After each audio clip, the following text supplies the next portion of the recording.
innovation in women's sports. And we are here with Adeline and Jonah. So happy to have you here. Would you Thanks. like to introduce yourselves? Sure. My name is Jona Xiao. I'm an actress and also a flag football quarterback. So I'm the quarterback of She Unit, She Unit, and we're one of the top ranked women's teams in the world. I'm very proud of our journey, and I also got to participate in the Got Milk like big Super Bowl campaign to really bring more light and awareness to women's football, which is really exciting. So yeah, that's me. And then I am Adeline Nicholson. I am a social media coordinator for Athletes Unlimited, which is the newest pro sports league in the US. We have basketball, softball, volleyball, and lacrosse. Athletes Unlimited is amazing. It's all women, which I love the most. And I feel like there's a lot more of a connection between players and fans. Do you want to talk a little bit more about that and what makes Athletes Unlimited special? Yeah, I could talk for hours about what makes AU so special, but there definitely is easy access for the fans to reach the athletes. You can buy a membership to the UC Gold Club, and with that, you can get meet and greets after games. You can get one-on-one meet and greets through Zoom with athletes. You can do post-draft interviews with captains. There's like so much you can do with that. And then also just the venue layouts that we have is so accessible for fans, and just you're right on the court. I know, Logan, you were at basketball and we were inches away from all the players. But it's like that at every sport where the stadiums are just so nice and so close. And every fan has the same ability to meet the players after the games and stuff, which is just so awesome. And then obviously we have our social media, which gives the fans like a behind the scenes look at content of the athletes and stuff that they've never really seen before. It's definitely a very special and like intimate connection that you would never think that you would have with a professional athlete, especially the ones like playing the WNBA and everything. I love it. It is so amazing. And now on to like football. I am so interested. I used to love flag football as a kid. Even when Pat and Tim told me about it, I was like, where do I sign up? Love flag football. Yes. Can you talk a little bit more about the league, the experience, what it's like? Yeah, flag football is actually one of the fastest growing sports, especially on the women's side in the world. So I've been really fortunate enough I just got back from Amsterdam. So I just played in Amsterdam this past weekend. So I've gotten to go to like travel and play with like to like Brazil, Germany, Bahamas, kind of like all over, Panama earlier this year. So just the vibe of like especially in other countries, like they love flag football. Like Mexico, soccer's their number one, flag football is their number two. So they have like people lining the sidelines and like wanting autographs, and it was like very, very like surreal. So I think just the love for the sport and the passion for it. And like, it's this thing overseas where you jersey swap. So like I'm wearing like a She Unit jersey. So whatever team you're on, like they're like, oh, trade. So then like you trade with other teammates or like other teams. And so now you have their jersey, they have your jersey. So I think it's this like beautiful like community that's like all super passionate about this like growing sport that I anticipate will be in the Olympics in 2028. What is that, like a process, or are they just talking about it? Yeah. So right now, last year, flag was in the World Games, so in Birmingham. So oftentimes before a sport gets into the Olympics, there's a certain number of obviously countries that have to be participating, and flag is growing a lot and is in a lot of countries. So that's usually one of the stepping stones and one of the milestones to get to Olympics. So the fact that it was in the World Games last year is like a really great sign. And the NFL is supporting flag in a really big way.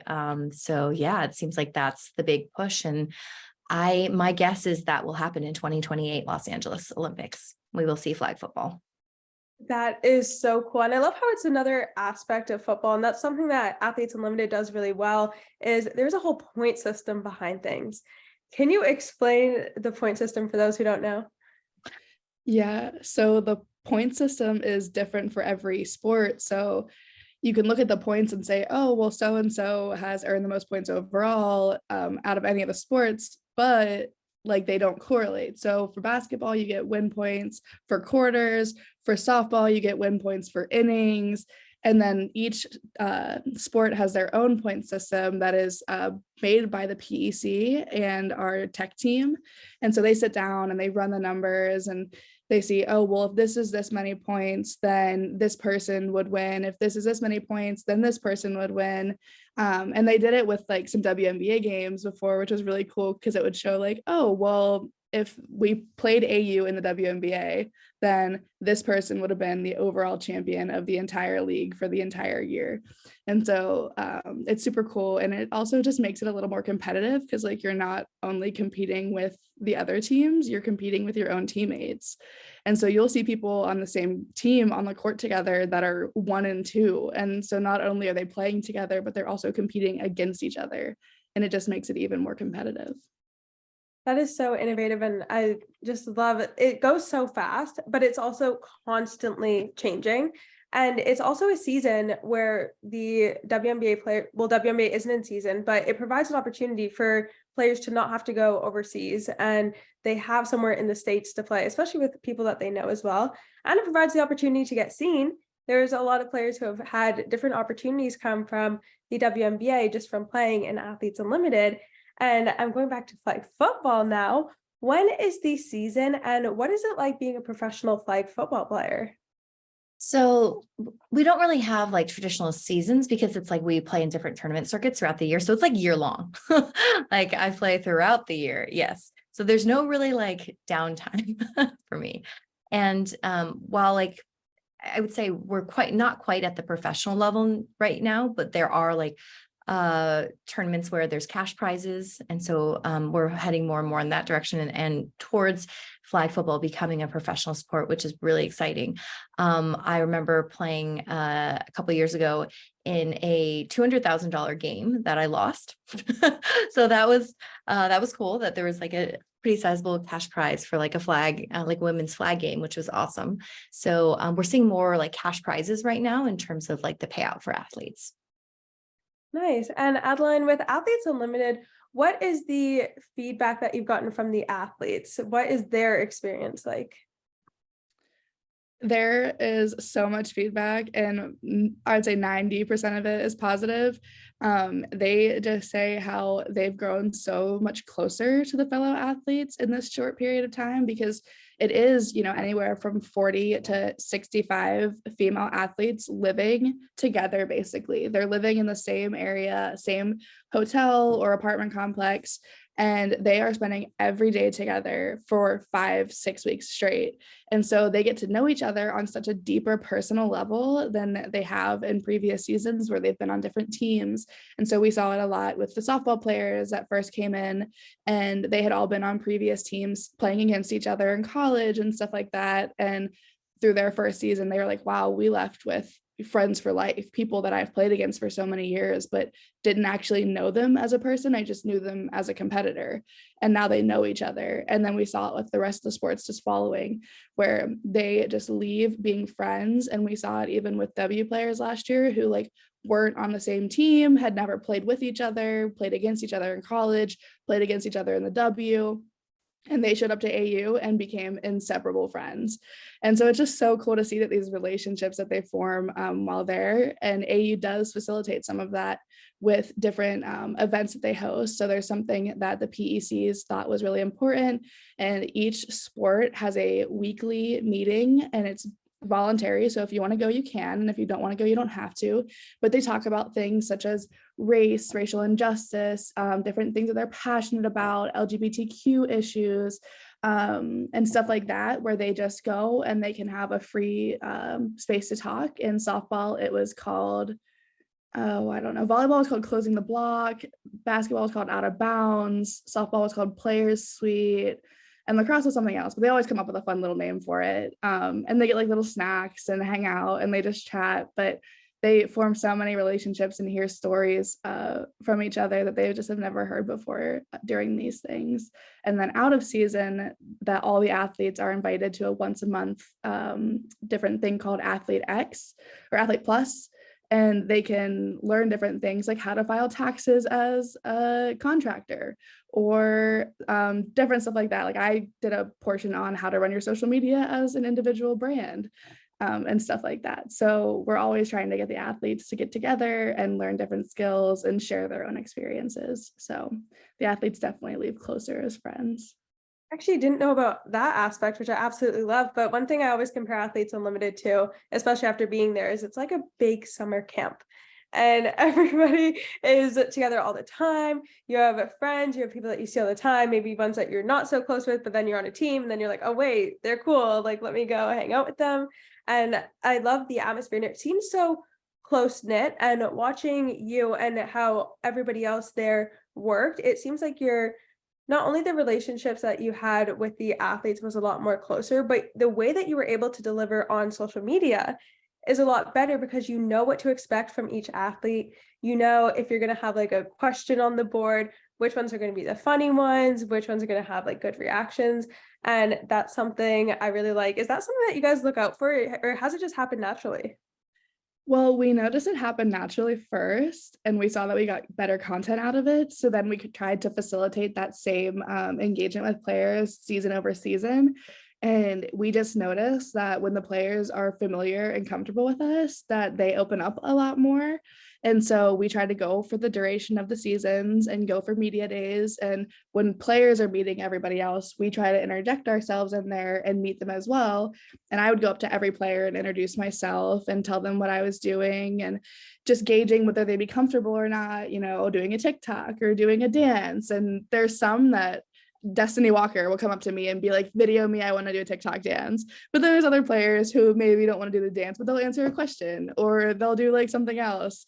And so having that gauge on like what our players are comfortable with has been so helpful on social media. And we can also tell like which ones we can joke with on social, like Sydney Colson, you know, she will get her jokes off. And if we joke about her, she does not care.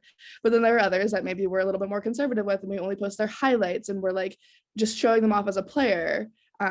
So it's really good to know our players in that aspect. I love that. And Jonah, speaking about teams, how are teams formed? Sure. A lot of times people just they might form like a local team and they can practice with that team.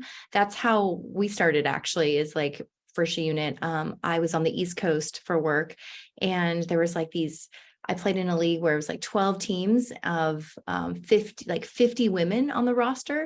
It was like crazy, like 8-on-8. Not everyone showed up every week for the games, but they were huge rosters. Each team had a GM, an offensive coordinator, a defensive coordinator, and everyone's just volunteering their time to like coach and support. I'm like, this is amazing. So then when I went back to California, I was like, I want to make like a great like West Coast team, because the perception is that West Coast is soft and can't hang. And I was like, no, I know players that can hang. And so we started She Unit as this local Los Angeles team, made of like players that are from like the co-ed league. So I just pulled a bunch of some of the top female players. And since then we've grown quite a bit. And now our core players are all over the US. So now like each time we play in a tournament, it's like a nice reunion. So usually there's just someone, whether it's the quarterback or a captain, that just recruits people. A coach could do that as well. So yeah, it's really exciting to see how many teams are getting formed. And are you playing other teams that are like that as well? Or is it mainly like regional teams? Are you guys ahead of the game? I feel like She Unit is just amazing. Thank you. Yeah, so for us, we compete in like a lot of like big national tournaments. And so there's this thing called like Worlds in Tampa, where there's a lot of teams from other countries, Mexico, Canada, the UK. So that's really fun to like have the international competition, because their style is a little bit different and it challenges us in a different type of way. So yeah, like at that Worlds tournament, including like men's, women's, co-ed, I think there's like during that weekend, 1,200 teams or so or more, like across all the different divisions. Yeah. Oh my goodness, that must be so cool too, because then you learn like who the other people on the teams are. You really get to know the other players, similar to Athletes Unlimited. But I Yeah, feel there's a lot of like networking. Like I love that this Athletes Unlimited platform sounds amazing in terms of like the connection between fans and players and just that building that community. And I think that's one of the best things about sports is the strong community that it comes with. Because I think at the end of the day, like we all need community in our lives. And that's Athletes Unlimited does that really well, is their community. And what has the growth been like for Athletes Unlimited from when you started working with them to now in all of the sports that you cover? It is so funny how the different fan bases want different things. And so like some fan bases love articles and like reading about the stats and diving in deep. And then some fan bases love the funny content and others want to know the personalities off the court. So definitely since I've been there, I've been here about almost 2 years now. I've just done a lot of like social listening and just trying to understand what the different fan bases want, because it's not a cookie cutter process for every sport. So you can't treat every sport exactly the same, just as you can't treat every athlete exactly the same. And so we have just created our social plan and all of our plans basically around what we see works for the different sports. And so what you see us do in basketball season, you probably won't see us do in softball. And what we do in softball, you won't see us do in lacrosse. And I also think that keeps our social just fun and new, because every sport gets something different and what they need. So we've just been growing our community like that. And I think right now we're so close to hitting 100,000 followers on our first Instagram page. Volleyball and softball are fighting it out to be the first to 100K on Instagram. Softball is at like 97, and then volleyball is at like 92. So we will see who hits it first. And then obviously TikTok has been such a huge platform for us, just growing with the virality of content on there. We have seen so many videos from every sport just blow up and get millions of views, and it has been awesome. That is our largest platform right now, around like 130-ish thousand followers. So that has been really cool to see. I think we had like 70 or 80 when I first started, which is a huge credit to my manager, James, because he started that from ground zero with 0 followers. And in his 2 years before I got here, he ended up growing it by like 70,000, which was so cool to see. But I'm really excited to see the future and how much further we can grow. And hopefully we can catch up to different leagues like the W and stuff like that. And it's moving so fast. Like it's still only a few years old, and I'm so excited to see what's next. And Jonah, with the fans, what is the relationship like with the fans? And are they like really hardcore? Are they more laid back? Is it a little community? It's a mix, I would say. I think, yeah, it's definitely a mix. And like sometimes people just want like the gear and everything. I think I would say the most enthusiastic fans are like the fans overseas. So I would say like one of my teammates, Eva, she's a fantastic center. And she's like a bigger bodied flag player. And so you don't see that as often. And there's another player in another country that has like a similar build. And when she met Eva, like she started crying. She was like, "You're like my inspiration." And like, can we trade jerseys? And then they were both crying. So I think, yeah, like that's always like beautiful to see. Like, I love seeing like women and girls all over like inspired to play and to be encouraged to play. Because growing up, I was definitely not encouraged to play flag football or football of any kind. So I love that that's becoming more and more the norm, that girls can play in like in grade school, which is amazing. And that was one of my first thoughts when I heard of flag football. Is I played it in grade school just for fun with the boys, and I absolutely loved it. But it was never something that I was like, oh my gosh, like, can I go pro in this? Can I have it as an avenue? How can we help younger girls? Like, let's say one of them loves flag footballs. What ways can we help enhance that career and let them have a career in flag football? Yeah, I think either if there's not a local league, like joining in some of the local leagues is great. And like having a big push to see more and more flag football incorporated in schools and on the grade school level. Now with in NIA, there's now NAIA scholarships for flag. which is really cool. So some of the teammates I've gotten to play with, some of the younger players, they have all these NAIA scholarships in school now, which is amazing. So I think it's about like creating a league if there's not a league in your area, and getting involved, and choose like having flag football be one of those sports that is an option for people in that community. And is there use of social media to help with that? Yeah, On social media? yeah, absolutely. I think the more people are sharing content related to flag and like the growth of the sport, I think that really and highlights. I think like flag football has like so many awesome highlights without so many of like maybe the dangers associated with traditional tackle football. So I think like sharing the content and how exciting it can be to not only participate but to watch the sport. Because I think right now, I don't know that the viewership for flag football is very high at this moment. So I think working both angles, the playing angle, and then also like the excitement of being like a fan and a viewer of the sport. I love that. I will certainly put that on my list of sports to add. Yes, About it. Adeline, how is Athletes Unlimited looking to evolve? Because you guys have evolved a lot already. What are some of the next steps that you want to take? It's so hard to think about the future when we are so crazy busy in the present. This year, we did something new that we had never done before with the college volleyball tour. So, college volleyball is one of the biggest avenues for women's sports right now. We just saw Nebraska is hosting a volleyball game in the football arena. They sold 80,000 tickets, which is just mind blowing. But we actually went and took our college or our professional players that played in college and took them back to the universities that they played at in college. And we played against the college teams. And I say we as if I was playing, I was just sitting on the sideline tweeting. But our players played against the college teams, which was so cool. And those fan bases are die-hard fan bases. Like Nebraska volleyball, Wisconsin volleyball, Texas volleyball, Penn State, Ohio State, Louisville, Kentucky, Howard, all of them diehard fan bases. And so it was so cool just to see the packed gyms, because that's obviously what we want for our athletes, is for them to play in front of as many fans as possible. And then also they got to go home to their colleges. So that was something new that we did this year. Last year, we announced AUX, which was a shortened softball season. We held it in San Diego last year. This year it'll be held in Rosemont, Illinois.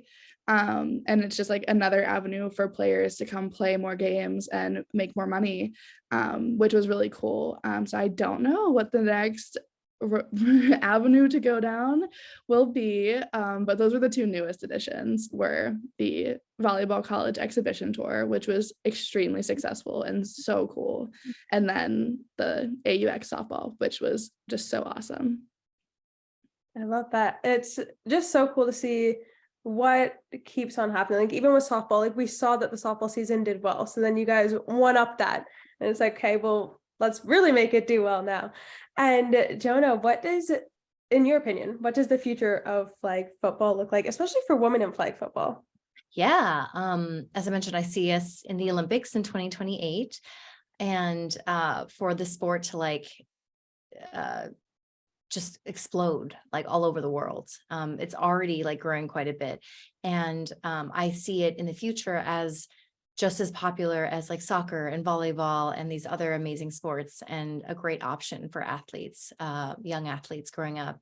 And for it to continue being a like grow in terms of the college sport arena, and then eventually turning into a professional sport. So there's leagues like AFFL where their goal is to have like the first professional flag league where flag players are compensated for playing.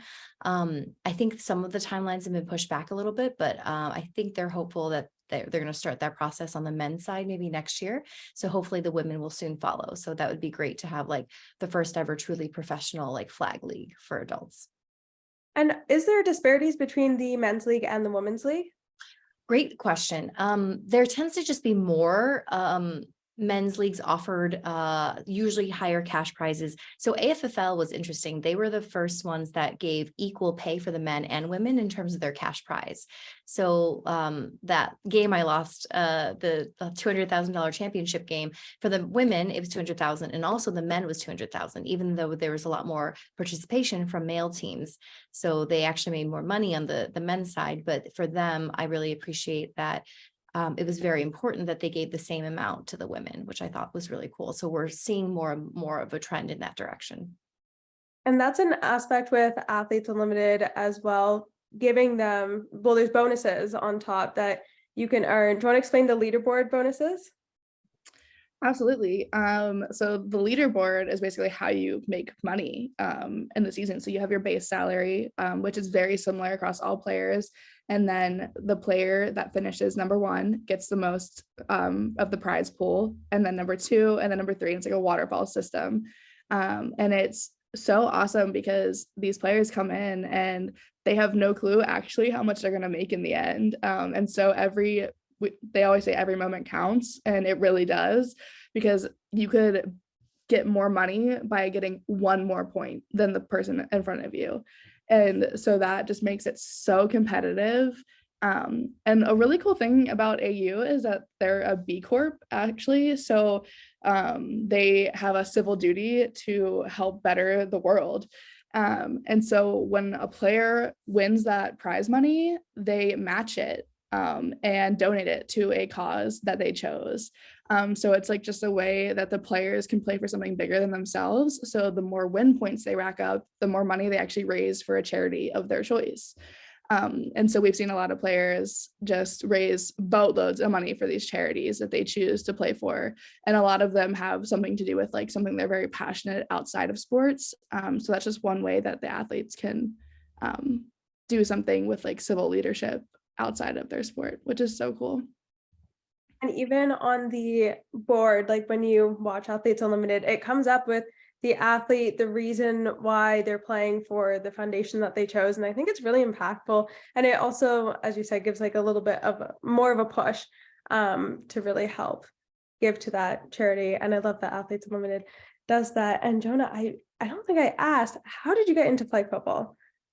Oh, I think I went on meetup.com and I searched like sports meetups and stuff. And then I found one, this was in my early 20s. And it was like this free beach flag football meetup. And I was like, cool, I'll show up.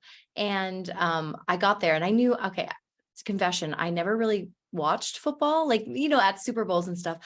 That's it. Like I'd watch the Super Bowl with friends, and I showed up and I always liked throwing things. I was an all-state lacrosse player. So just like, I don't know, chucking things was always fun for me. So I show up and I'm like, can I throw?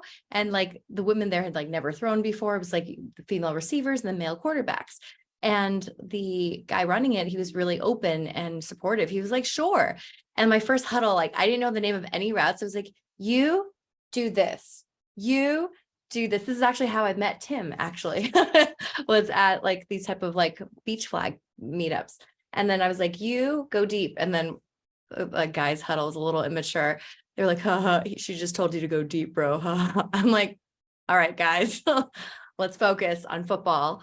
But then I was really grateful that some of the organizer and some of the players saw a lot of potential in me and like really helped coach me up. And so it's been really fun to get to like learn the intricacies of like being a quarterback and the game. And that's been like a really fun challenge. So it started with like beach football, and I never knew I'd be like traveling the world playing the sport. Like it's like very surreal for me. And I was fortunate enough to be on the Team USA prelim roster a couple of years back too. So that was just an incredible honor. Like I was super honored, and it was an amazing experience.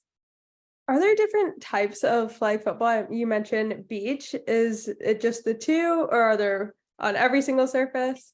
Yeah, so I played on beach, turf, and grass. So I would say those are the most common ones. Mm-hmm. And when it comes to accessibility, what is needed to play a flag football game? Let's say you just want to start a league between your friends, or Sure. just do it for fun. Yeah, it's actually not very much, which is why like I think it's so much more accessible than like tackle, for instance, because tackle, there's lots of equipment, it's much more expensive. So with flag, it's like you just get a ball, you buy some flags, you can go to Amazon and put like flag football flags, and then you can get pylons or just like things to line the field, like cones. So I set up pickup games locally. And so it's not a big setup at all. I have one small sports duffel bag and everything's in there. And that's all you need, really. So it's easy. I It is. really think that that's a better way, or not a better way, but it's a good way to really grow the sport because it's so easy. All you need to do is get a few things, a field, a beach, maybe. Um, Yeah, go on like a like I played on baseball fields. Maybe not the most ideal, but like, you find you go where there's open field space. really excited to see the future of both Athletes Unlimited and flag football and just your career because you're doing amazing things. But I want to thank you both for joining me today. And I hope you have an amazing rest of your day.